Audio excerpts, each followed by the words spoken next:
19 heures à Kinshasa, mesdames et messieurs, bonsoir et bienvenue dans cette grande édition du journal dont voici le sommaire.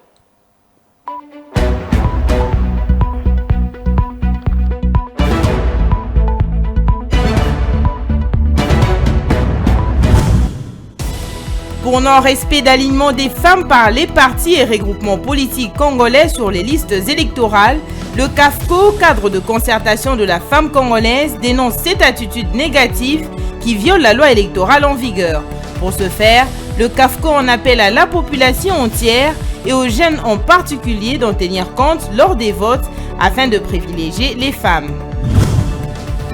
Les populations des 3 communes traversées par l'avenue Chaba saluent l'installation de l'éclairage public sur cette grande artère par les autorités de la ville qui réalisent par cette belle initiative un grand pas contre l'insécurité qui régnait dans ces secteurs.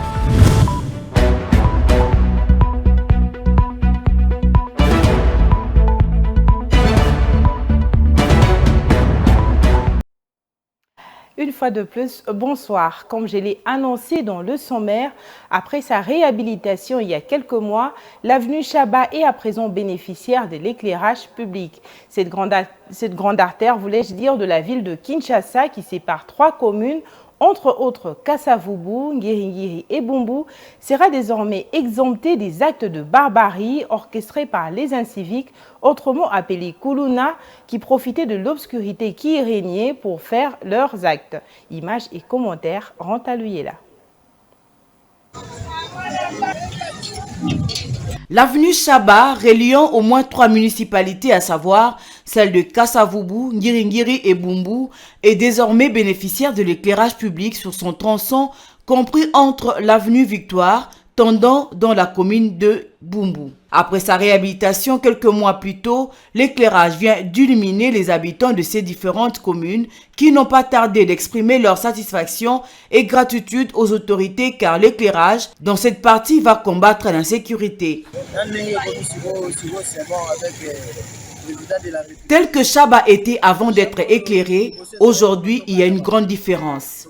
Car sur cette avenue, les Kuluna opéraient, coupaient les gens à l'aide de leurs machettes. Et ça nous inquiétait vu l'insécurité qui régnait. Voir cet éclairage public et la route, nous sommes contents et fiers des actions de Fachi. Il a eu une bonne cote par ici, 100%. Nous ne pensions même pas à ça avant.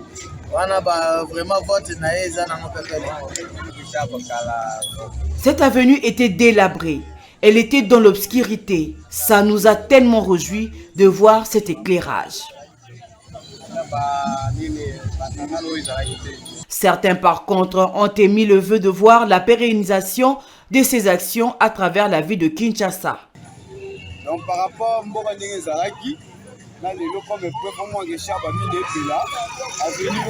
nous n'avons pas oublié Chaba qui était sombre. Nous voulons que cela s'efface aussi partout comme à Maluku. Nous nous réjouissons en tant que population, qu'il y ait du courant ou pas, la voie sera éclairée, alors nous pourrons voir et circuler librement. Que tout Kinshasa soit bénéficiaire de ce genre de projet, même vers Bibois, Kinsuka. Cela diminuera le taux d'insécurité.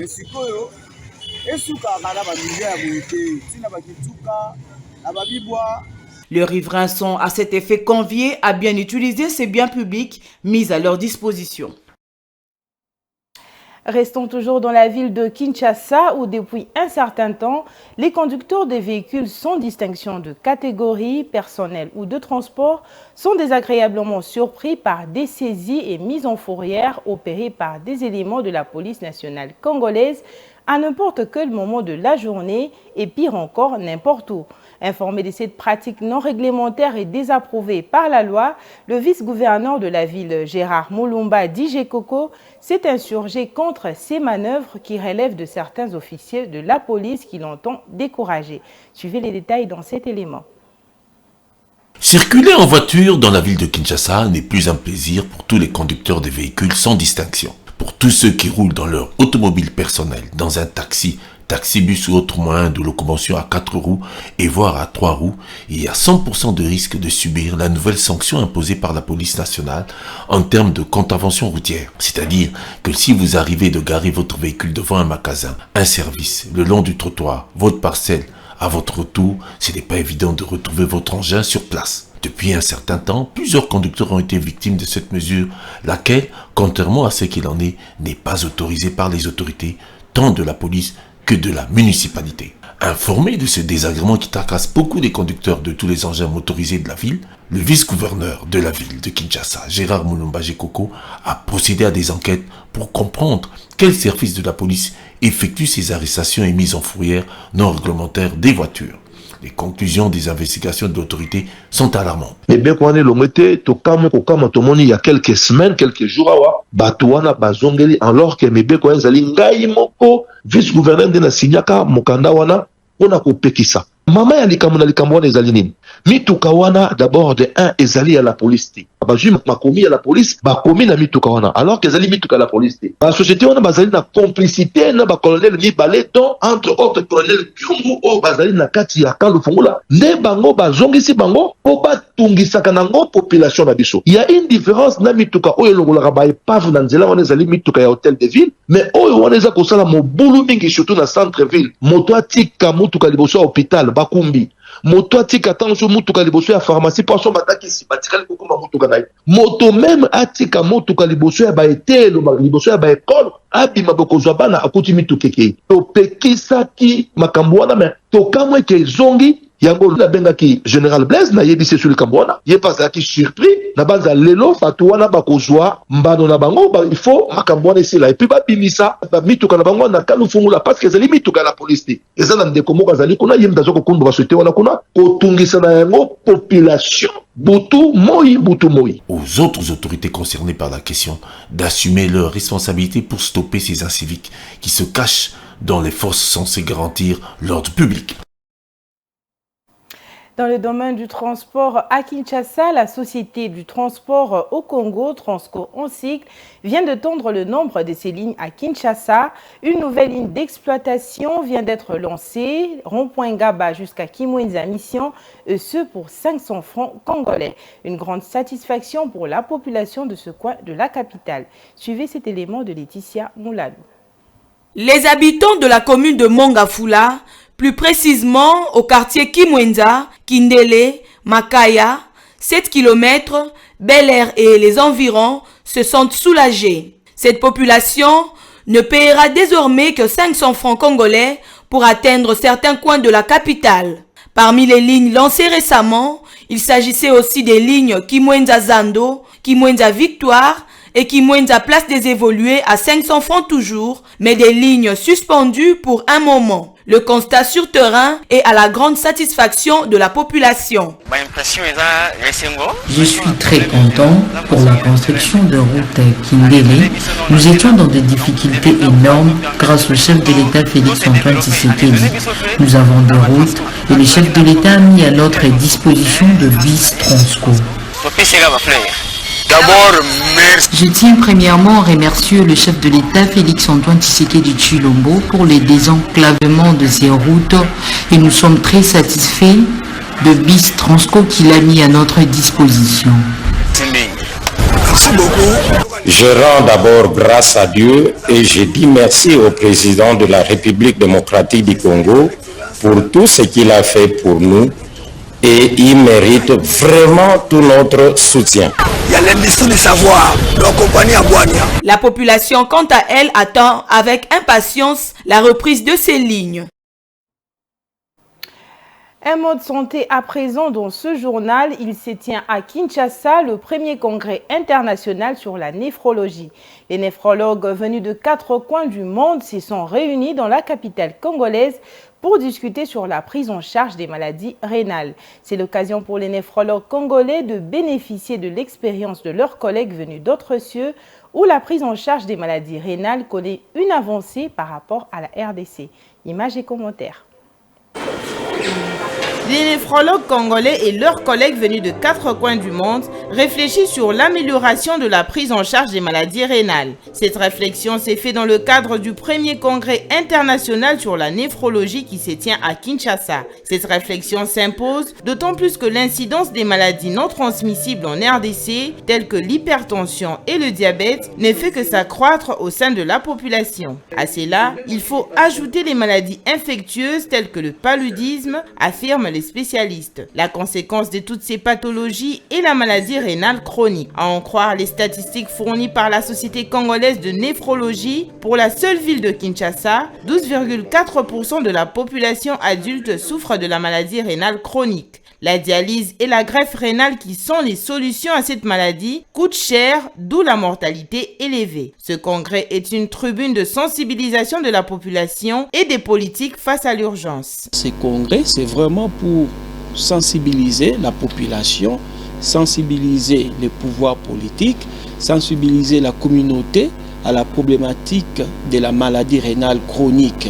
Donc, prévenir, dépister, ralentir la progression de la maladie, et lorsque nous sommes au stade de la dialyse, comment initier ces traitements pour réduire encore davantage la mortalité. L'incidence des maladies rénales ne fait que s'accroître en RDC, mais dans le même temps, le pays compte moins de néphrologues. Pour le moment, il n'y en a que 38 spécialistes pour tout le pays, au lieu d'en avoir 10 par million d'habitants. Pour leur part, les autorités congolaises encouragent la population à privilégier la prévention. La prise en charge des maladies rénales coûte cher et donc non accessible à toutes les bourses. Il faut donc donner la priorité à la prévention. Et les médecins généralistes qui sont en première ligne et qui vont faire partie de la couverture santé universelle devaient être impliqués dans cet effort. C'est ce qui justifie leur présence dans ces assises.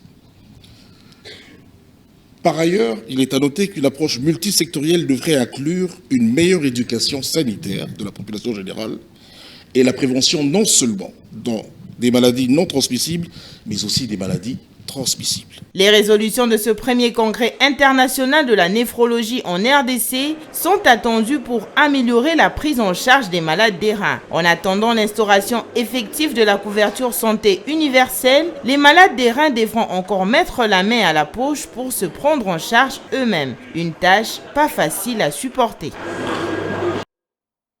Restons toujours dans le domaine de la santé où il y a eu sensibilisation à la lutte contre la malnutrition dans la province du Kwilu.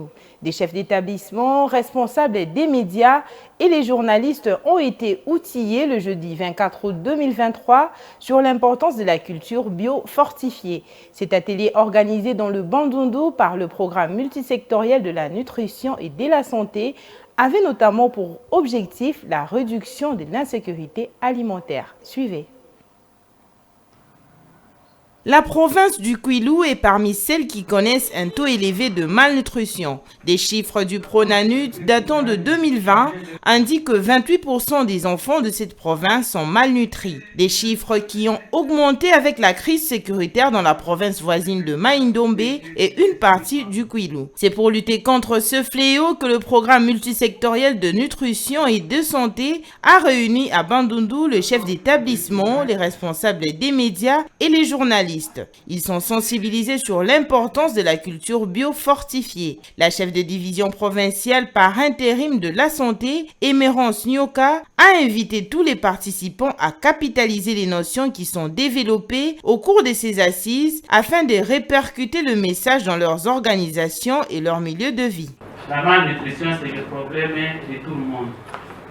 Sous nos murs, nous avons nos hôtes, l'équipe d'Albert Plus, qui sont venus pour nous montrer l'importance de l'introduction des aliments biofortifiés dans la lutte contre la malnutrition. Donc c'est une séance qui est très capitale. Soyons vraiment très attentifs. Je crois que chacun à ce qui les concerne va prendre la matière pour sensibiliser la population. Le docteur Kossi, responsable du projet Harvest Plus, partenaire du programme, a présenté l'état des lieux de la maladie dans le pays. Il a indiqué que 27,3 millions de Congolais sont en insécurité alimentaire. Une situation qui impacte 42% des enfants qui connaissent un retard de croissance et 61% une carence en vitamine A. 160 000 enfants meurent de causes liées à la malnutrition. C'est important de faire ce plaidoyer parce que ce sont ces responsables qui vont nous aider à faire la promotion des aliments biofortifiés dans la lutte contre la malnutrition dans cette province occurrente. Par exemple, le retard de croissance et la prévalence est à 47%. Si nous prenons par exemple la malnutrition aiguë globale, la prévalence tourne autour de 10%. C'est quand même grave en termes de conséquences puisque ces enfants qui souffrent de la malnutrition ont des problèmes de développement mental. Harvest Plus et ses partenaires sont en RDC depuis plusieurs années. Cette organisation partenaire de la FAO travaille pour lutter contre la malnutrition sur l'ensemble de la République et c'est là à travers différents projets mis en place pour appuyer les cultivateurs congolais. Parlons processus électoral dans ces journaux. Les associations féminines de Kinshasa dénoncent le non-respect de la loi qui leur octroie la possibilité aux femmes d'être alignées dans les listes électorales par les partis politiques pour les élections. Elles l'ont fait savoir au cours d'une rencontre organisée par le cadre de concertation de la femme congolaise en sigle CAFCO le jeudi 24 août 2023. Commentaire Jocelyne Massiala. Malgré toutes les dispositions légales et d'autres stratégies mises en place par les lois en RDC, les femmes sont toujours moins représentées dans la sphère politique congolaise. Pourtant, la loi électorale, en son article 13, fait exemption du paiement des frais de dépôt des candidatures pour toutes les listes qui alignent au moins 50% des femmes. Fort malheureusement, la publication des listes provisoires par la CENI traduit une mise en l'écart criante de la femme des compétitions électorales. Seulement 3.955 femmes contre 19 698 hommes sur un total de 24 653 candidats ont été alignés par les différents regroupements et partis politiques, soit 17% contre 23%. Grace Lula est membre de la CAFCO. Elle interpelle les autorités à s'impliquer pour que cette situation change. Dans la même optique, les dispositions de l'article 13 de la loi électorale exemptent du paiement de frais de dépôt de candidature toute liste alignant au moins 50% de femmes.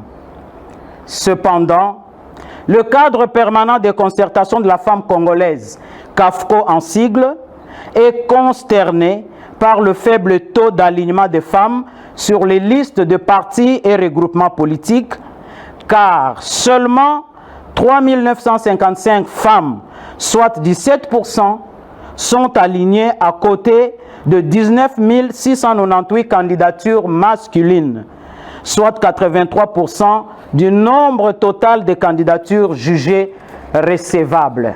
Pour Evelyne Kalou, qui est activiste des droits des femmes, il est temps que les femmes multiplient des stratégies pour pousser les décideurs politiques à prendre conscience de la discrimination dont elles sont victimes. Nous, en tant que société civile, nous devons réfléchir encore sur d'autres mécanismes pour pousser les chefs des partis politiques à inciter les femmes. Il y en a beaucoup. Quand nous voyons dans des meetings, dans des organisations, il y a des femmes. Il y a des femmes compétentes aussi. Mais qu'est-ce qui bloque? Qu'est-ce qui a bloqué? Nous devons revenir sur la base, leur poser des questions. Il y a eu gratuité du point de vue des cautions que la CENI a donné comme disposition et encouragée par notre gouvernement. Après cette dénonciation, le CAFCO a formulé quelques recommandations à l'endroit des partis politiques, des jeunes en tant qu'électeurs et à la population pour susciter le soutien à quelques candidatures féminines déjà validées par la CENI. Dans le reste de l'actualité, la jeunesse au centre du développement de la République démocratique du Congo, l'entrepreneuriat comme moteur de développement, tel est le thème de la 7e édition de l'Expune RDC, autrement dit l'exposition des universités congolaises qui se tient du 24 au 26 août courant au Musée national sur le boulevard Triomphal dans la commune de Lingwala. À l'honneur, le génie créatif des jeunes universités congolais. Témoin de l'événement pour le compte du gouvernement de la République, le ministre de la Jeunesse, Yves Bonkoulou. Images et commentaires. Suivez. Au programme de la 7e édition des expositions des universités de la RDC, des journées scientifiques et techniques axées sur l'entrepreneuriat des jeunes, avec des conférences thématiques, une dizaine des pitchs de projets proposés en compétition, ainsi que d'autres activités ludiques qui rentrent dans l'option de promouvoir et développer les initiatives des jeunes Congolais, intellectuels et universitaires, dans la vision prônée par le chef de l'État en personne, Félix-Antoine Tshisekedi. Vision concrétisée par la coordination du comité organisateur de l'exposition des universités depuis la première édition. Rendez-vous incontournable et incubateur de toutes ces initiatives qui démontrent le génie créatif des jeunes Congolais et Congolaises orientés vers l'entrepreneuriat. L'hôte de l'événement, le coordonnateur Jonathan Mitelesi, réaffirme les visées et la portée de la dynamique de l'Expo. La République démocratique du Congo, notre pays, a une population essentiellement jeune. Celle-ci est estimée à plus de 60% de sa population générale et plus de la moitié de la jeunesse congolaise a moins de 25 ans. Ces jeunes représentent un fort potentiel et une richesse que nous devons exploiter non seulement pour l'avenir du pays, mais également et surtout pour le présent. Oui, l'avenir se construit maintenant. Aujourd'hui, la jeunesse congolaise dynamique, créative et pleine de potentialités a compris que le développement du pays n'est pas une question d'avenir, mais bien celle du présent. Voilà pourquoi elle se donne à la recherche et l'entrepreneuriat qui sont des piliers incontournables du développement d'une nation. Toute cette dynamique impulsée par les multiples engagements de la coordination de l'Expun pour l'essor et l'émergence d'une nouvelle classe d'entrepreneurs jeunes issus de toutes les provinces au regard de défis et contraintes, trouve un répondant pertinent à travers le soutien de plusieurs partenaires au développement dont l'ANADEC, Agence nationale de développement de l'entrepreneuriat congolais, appuyé et soutenu par le gouvernement via l'attention pragmatique et le plaidoyer incessant du ministère de la Jeunesse, à l'œuvre en faveur de la promotion réelle de jeunes entrepreneurs locaux produits par les universités de la RDC. C'est une réalité, la question du chômage des jeunes en République démocratique du Congo. Nous ne sommes pas les seuls pays dans le monde ou en Afrique à connaître cela. Néanmoins, en RDC, il avait plu au président de la République d'inspirer dans sa vision 3 triptyques. Il a parlé de la croissance soutenue, il a parlé de l'homme au centre de ses activités et de la solidarité. Et pour le matérialiser, le programme du Premier ministre, Jean-Michel Sama-Lukonde, a, dans l'axe 14, retenu l'autonomisation et la promotion de la jeunesse comme une priorité. Et pour répondre à cette préoccupation du chômage des jeunes, premièrement, le gouvernement a mis en place un programme de rajeunissement de l'administration publique. Donc il y a un programme en cours de rajeunissement des 30 000 personnels de l'administration publique. C'est un programme qui a commencé déjà avec le ministère de la Justice par le recrutement de 3 500, donc 5 000 jeunes magistrats, dont 3 500 déjà ont été formés. Et le recrutement au ministère du numérique de 250 jeunes. Et récemment, il y a eu un recrutement au niveau de l'inspection générale du travail où environ 1000 jeunes seront recrutés. Et très bientôt, ce sera le tour du ministère de la Jeunesse, du ministère des Finances ainsi que tous ces établissements publics. Prévu du 24 au 26 août courant, dans l'enceinte du Musée national de la RDC, plusieurs jeunes ont répondu à ce grand rendez-vous de présentation des projets, des conférences et formations aux exigences du secteur, des expositions diverses et autres jouissances qui définissent les motivations et objectifs de l'organisation, à savoir mettre la jeunesse au centre de développement de la RDC, avec l'entrepreneuriat comme moteur de ce développement poursuivi. Thème et vœux chers du ministre Yves Bankoulou, qui traduit la volonté du gouvernement d'y parvenir sous recommandation spéciale du chef de l'État. Car nous avons des jeunes qui sont capables de faire de grandes choses, notamment l'expo des universités. Et c'est un devoir pour moi d'accompagner cette très grande activité qui non seulement donne un espace aux jeunes de pouvoir présenter leurs talents, mais également fait la promotion de l'entrepreneuriat au milieu des jeunes. Il n'y a plus qu'à attendre la clôture de cette 7e édition de l'exposition des universités, qui consacrera, selon la tradition, les prix d'excellence au projet le mieux conçu à promouvoir. Sit-in le jeudi 24 août 2023 des enseignants de la République, irrégulièrement, voulais-je dire, mis à la retraite par le ministre de l'EPST à la Cour constitutionnelle. Ces professionnels de la CRE ont manifesté leur colère afin de revendiquer leurs droits après 22 ans de service. Ils réclament une retraite digne et honorable pour avoir servi la nation dans le secteur de l'éducation. Malheureusement, un verdict avait été déjà rendu en leur défaveur au Conseil d'État. Images et commentaires. La colère était bien visible chez les enseignants de toute la province, mis en retraite abusivement. Ils se sont mobilisés malgré leur âge pour réclamer une retraite digne et honorable après plus de 22 ans de service. Nous sommes les enseignants retraités abusivement par le ministre de l'EPC. Nous réclamons une retraite régulière, honorable et digne. C'est ça, nous sommes venus ici pour que la justice congolaise puisse dire le droit. Ils espèrent recevoir gain de cause après un verdict rendu en leur défaveur au Conseil d'État, raison pour laquelle ils ont pris d'assaut le Conseil supérieur de la magistrature afin de porter plainte et recuser le magistrat ayant rendu le verdict. Malheureusement, suite à l'absence d'un des membres de la composition, l'audience s'est vue reportée. C'était encore une pilule amère difficile à avaler. Et maintenant, on nous dit que ceux qui composent, je ne sais pas quoi, il y a un membre qui n'est pas là. S'il y a un membre qui n'est pas là, est-ce que la séance ne peut pas avoir lieu?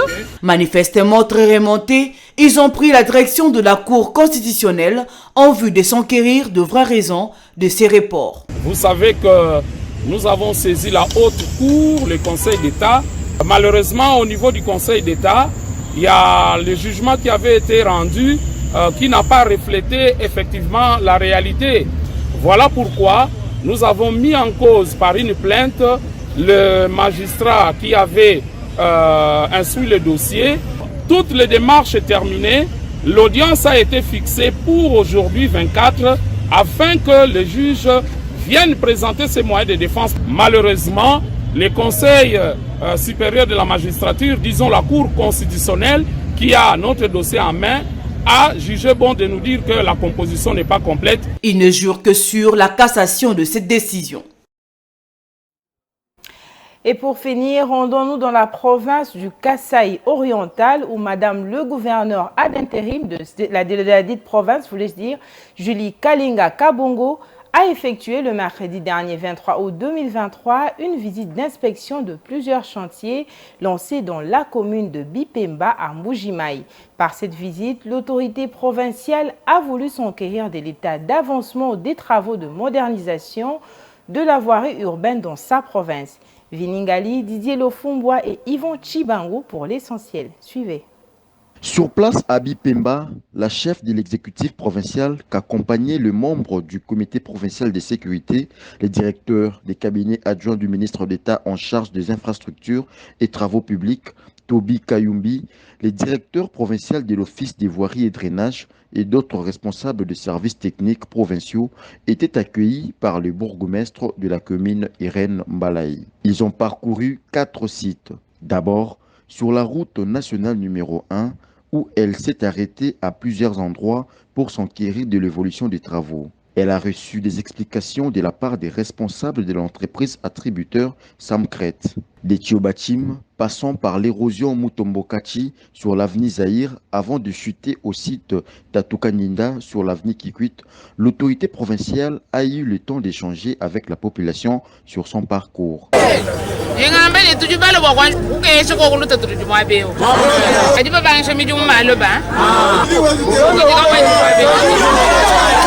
Pour ceux qui se plaignaient de la pénurie en eau potable de la hausse des prix de maïs, Kalinga Kabongo a promis sur place l'approvisionnement gratuit en eau à la bonne fontaine au bidon de 20 litres se vend à 200 francs congolais, envisageant des réponses pratiques aux préoccupations de sa population. À cette occasion, la bourgmestre de la commune de Bipemba a dit sa satisfaction à tous ces plaidoyers présentés à la première autorité de la province.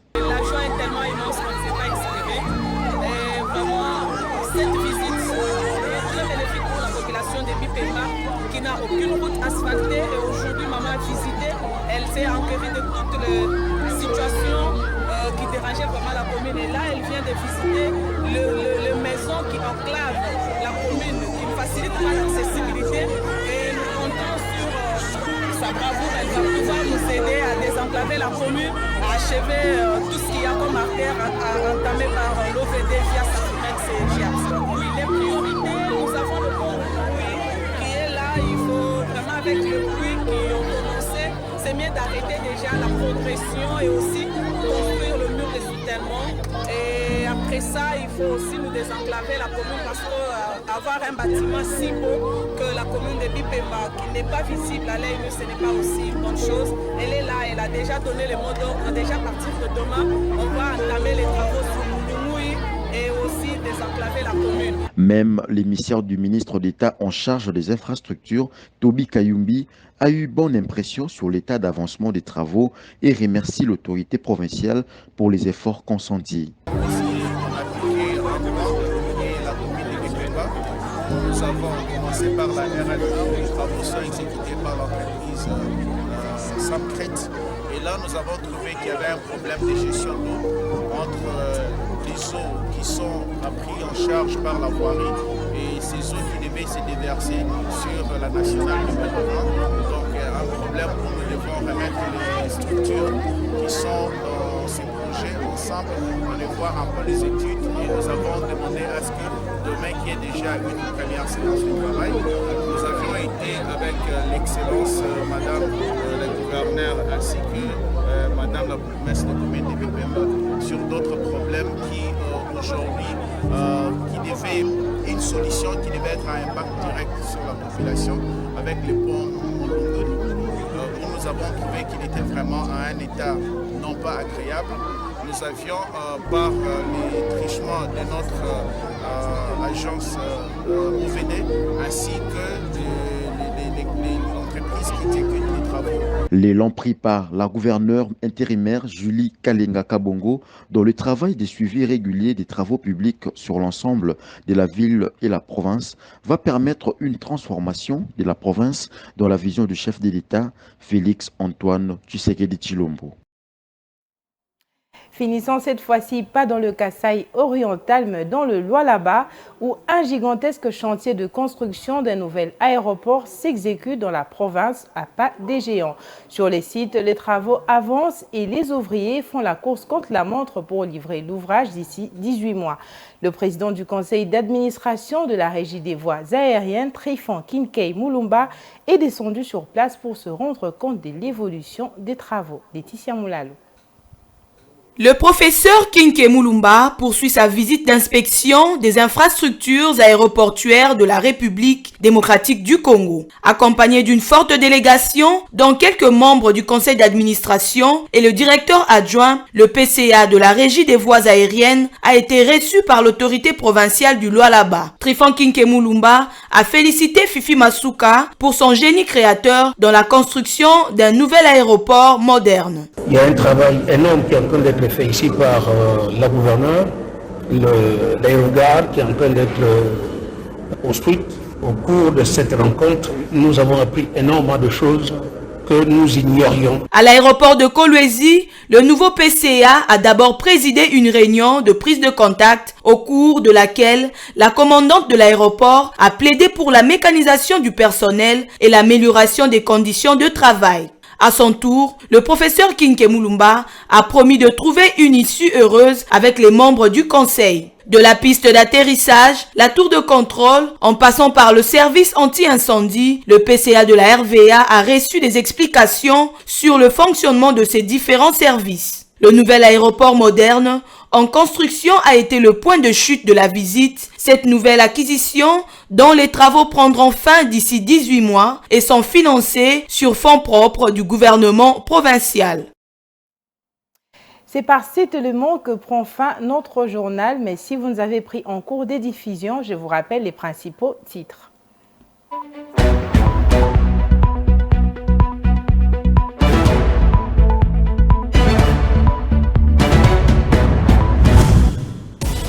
Pour non-respect d'alignement des femmes par les partis et regroupements politiques congolais sur les listes électorales, le CAFCO, cadre de concertation de la femme congolaise, dénonce cette attitude négative qui viole la loi électorale en vigueur. Pour ce faire, le CAFCO en appelle à la population entière et aux jeunes en particulier d'en tenir compte lors des votes afin de privilégier les femmes.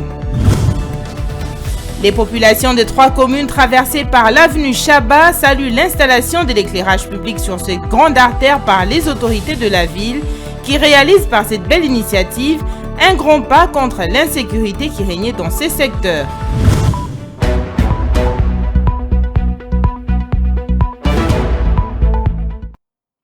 Ce journal est complètement terminé. Je vous dis à très bientôt. D'ici là, bonne suite de programmes sur Mondico Télévision. Bonsoir chez vous.